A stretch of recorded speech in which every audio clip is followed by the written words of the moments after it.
Hey guys, Rick Hogg with War HOGG Tactical here, and I want to tell you why I'm running Standard Co. USA Kydex holsters. So first and foremost, they're made in the USA. Second thing is they've got a lifetime guarantee. So if you ever buy one of their products, something goes wrong with it 10 years down the road, you know what, ship it back to them and they'll get it straight for you. The other thing I like that Standard has done is they've really focused on, yes, a quality Kydex holster, but really I think the magic comes in with the metal hardware that's on there. And also the other thing they've done is they give you options as far as, hey, if you want to put a cant or anything on your holster, you can do that.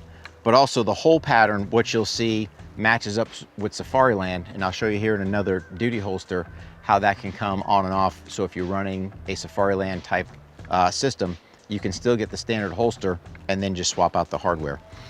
If you noticed here, you know, this one here is made for a 1.5 inch belt.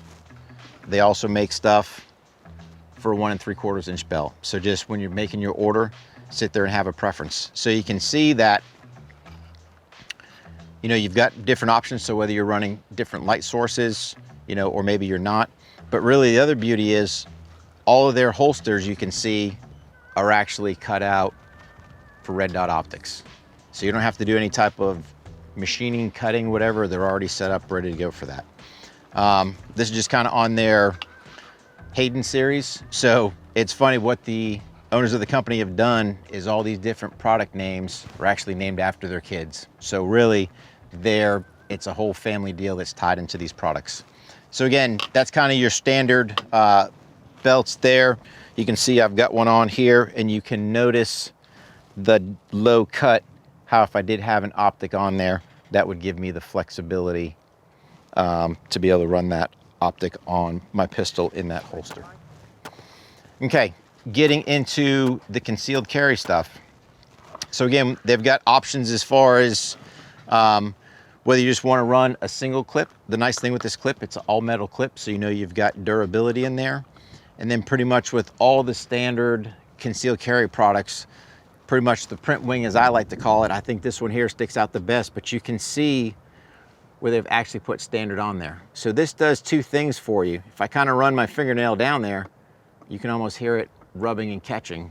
So the beauty is now that's an actual touch tactile point for my pants to catch onto, so that now when I'm drawing the holster, it's just one more point that it's grabbing onto.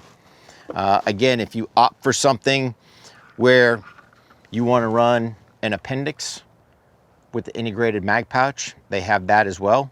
And you notice the centerpiece here has the flexibility, or the wing, so it will kind of contour with your body. So pretty much, yes, I focused on these guys because they're making the holsters for the Archon. But again, they also make them so for this Glock pistol, you know, it just gives you another option. So they're not just making holsters for Archons. So this kind of covers the concealed carry stuff. They also have their magazine pouch. And again, it gives you tilt options on there for a 1 3/4 inch belt. So if I need to angle this thing, I can, or I can remove their metal hardware and put some other hardware on there if I wanted to attach it on my belt. So to give you one more kind of graphic illustration here, so I've got a Safariland holster, or excuse me, I've got a Safariland belt attachment with a standard holster, but what we've done is we actually have put the Safariland hardware on the back. So now versus having, you know, the metal hardware on there, I've actually got my Safariland attaching system. And again, this is just one of their duty holsters where it does have a retention type system. The hood comes up, and then really all I have to do is just press it down. The hood's gonna release. I can secure my firearm and draw from there. So again, just a simple thumb coming down, little outward pressure, hood rolls, and I can access my firearm. Now the beauty is with that hole pattern in that configuration, I can put my Safariland hardware on there. So now I can go back and forth. So in this particular configuration for this belt, I've got it hooked up with a duty type standard holster with the light. Well, let's say I don't want the light on there. I can easily just pop that off. Again, have another piece of Safariland hardware slide it on there, and it just gives me some more flexibility when I'm out in the range training. So again, guys, I would definitely take a look at Standard Co. USA for all your holster needs, whether you're looking for outside the waistband, inside the waistband. Made in the USA, lifetime guarantee. You guys can't beat that. Go check them out.